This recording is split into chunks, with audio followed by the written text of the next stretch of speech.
défense des droits de l'homme et de la société civile, Mesdames et Messieurs les présidents et délégués préfectoraux de l'ADI, militants et sympathisants de l'Alliance des démocrates pour le développement intégral, honorables invités, Mesdames et Messieurs. En vous souhaitant la bienvenue, permettez-nous de rendre grâce à Dieu pour tous les biens dont il nous gratifie tous les jours et pour toute l'attention bienveillante qu'il porte à nous, les êtres humains en général, mais aux Togolais en particulier, dans la longue marche vers la construction d'un monde meilleur qui fera bon vivre pour tout un chacun de nous. En raison notamment des incertitudes liées à la date des dernières élections législatives, nous avons accusé plus d'1 an de retard pour l'organisation de ce congrès ordinaire. Nous saisissons cette occasion pour féliciter et remercier tous ceux qui nous ont accompagnés depuis la création de l'ADI et nous ont soutenus lors de ces dernières élections. Cet appui nous a permis d'obtenir pour la première fois dans l'histoire du parti 3 députés à l'Assemblée nationale.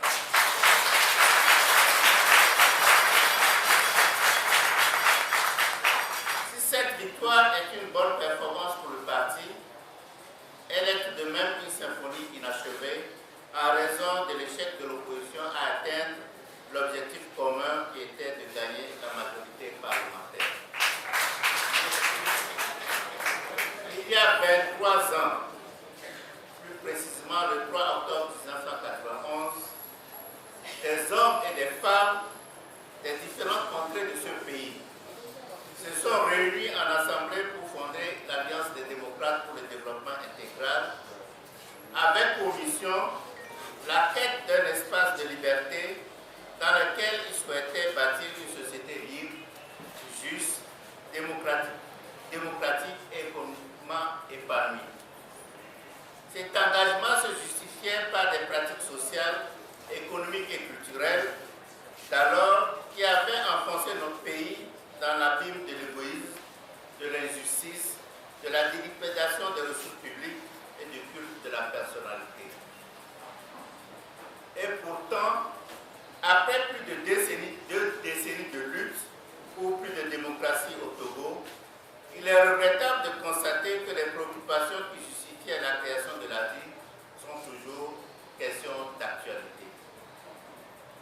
L'ampleur de la pauvreté, la dégradation des liens sociaux, la dépravation des mœurs, le gangstérisme politique et économique illustrent l'échec des politiques publiques sans vision réelle pour le futur.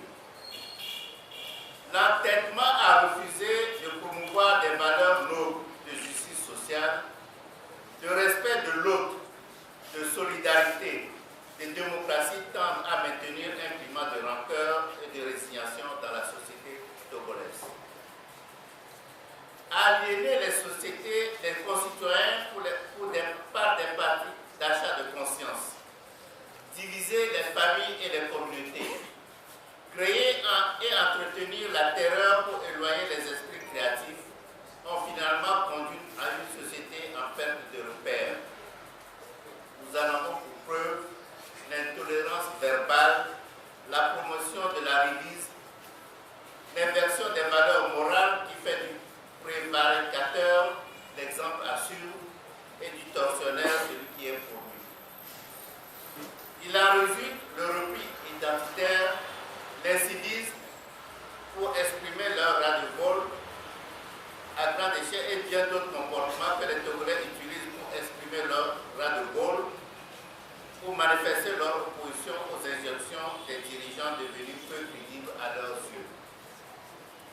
Mesdames et Messieurs, l'ADI réaffirme la nécessité pour tous d'œuvrer à la construction d'une nation où toutes les filles et tous les fils doivent se sentir liés par un destin commun. Comme nous le rappelle Martin Luther King, nous devons apprendre à vivre ensemble comme des frères, sinon nous allons mourir tous ensemble comme des idiots.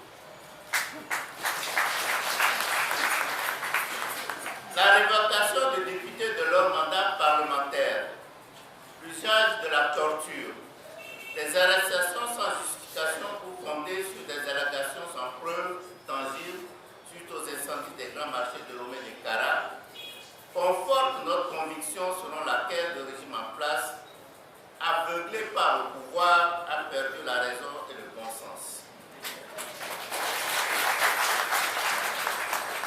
Refuser d'accepter que les choses changent au Togo n'est pas juste. Et croire que seul le statu quo fait le bonheur des Togolais me paraît intolérable. Opérer des choix politiques et économiques justes pour maintenir un individu ou un système politique au pouvoir est un comportement désastreux pour le pays. Refuser d'améliorer les conditions de vie et de travail du personnel de l'éducation et de la santé, tout en versant des milliards à des conseils d'avocats pour avoir défendu des causes que l'on savait au départ injustes, est immoral.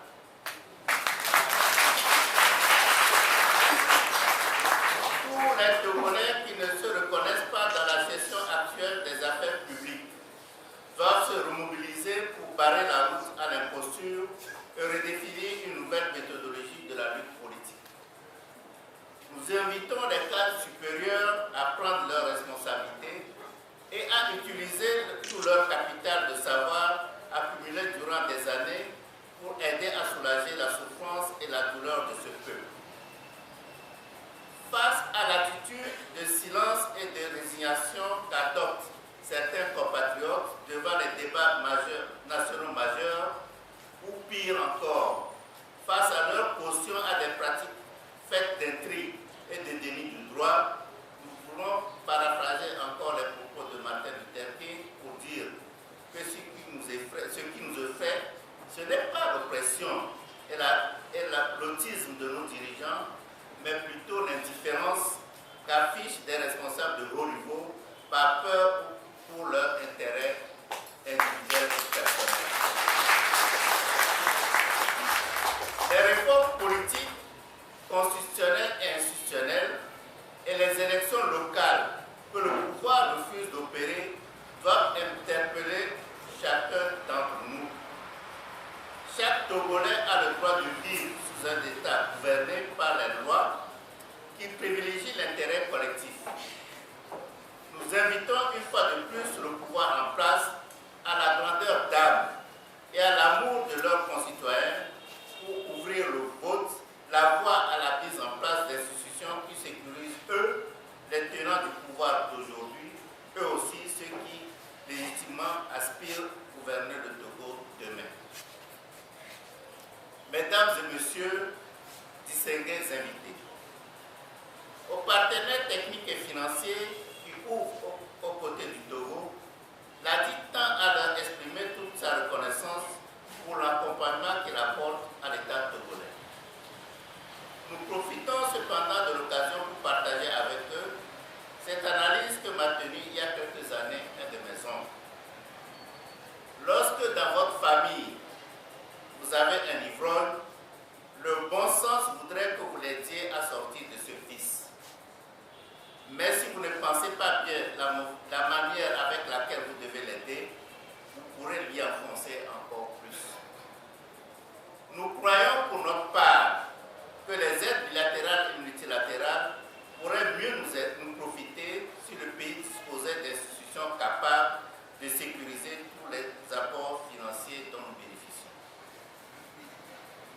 Militantes et militants, chers concrétistes, à la lumière des résolutions prises lors du dernier congrès, vous aurez à faire une analyse sans concession de ce que le Bureau exécutif national a réalisé au cours de ces dernières années.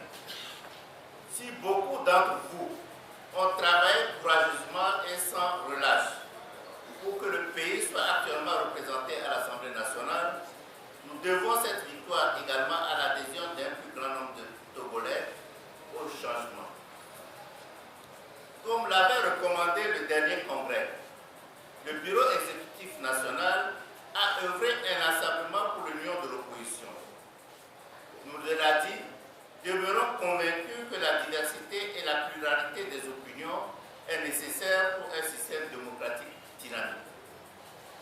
Mais nous sommes également persuadés que des efforts devaient être faits par les classes politiques de l'opposition pour que cette diversité ne se manifeste pas à travers des comportements qui frisent son autodestruction, en oubliant que nous devons plutôt unir nos intelligences et nos énergies pour obtenir une véritable alternance démocratique lors des prochaines élections présidentielles de 2015. C'est pourquoi nous déplorons la polémique qui s'enfle entre partis politiques apparemment de l'opposition. Tout en affirmant notre appartenance au Front républicain pour l'alternance et le changement FRAPP et au collectif second le Togo CST, l'ADI continuera, comme par le passé, à œuvrer pour toutes les initiatives contribuant au renforcement de l'union de l'opposition.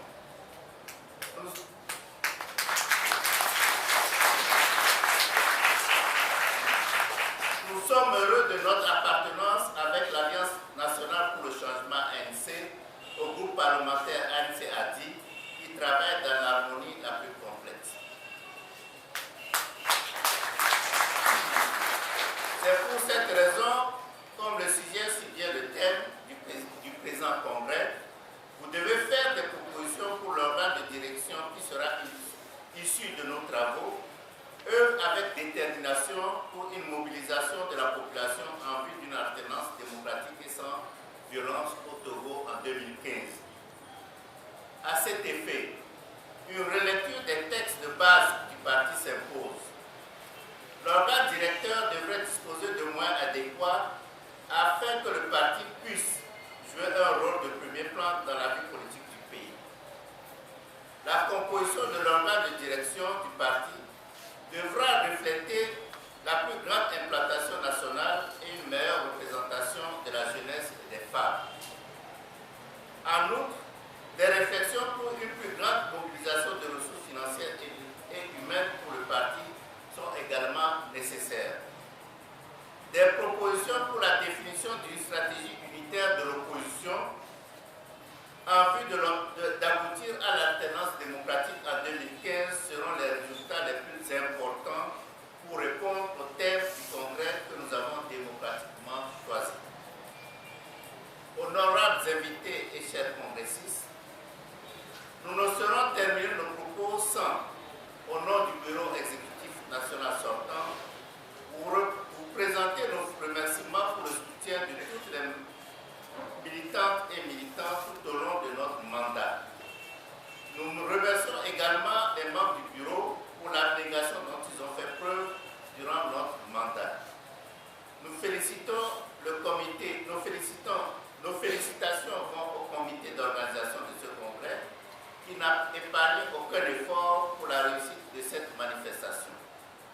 Nous souhaitons ardemment que l'organe directeur que nous allons élire à l'issue de nos travaux puisse également bénéficier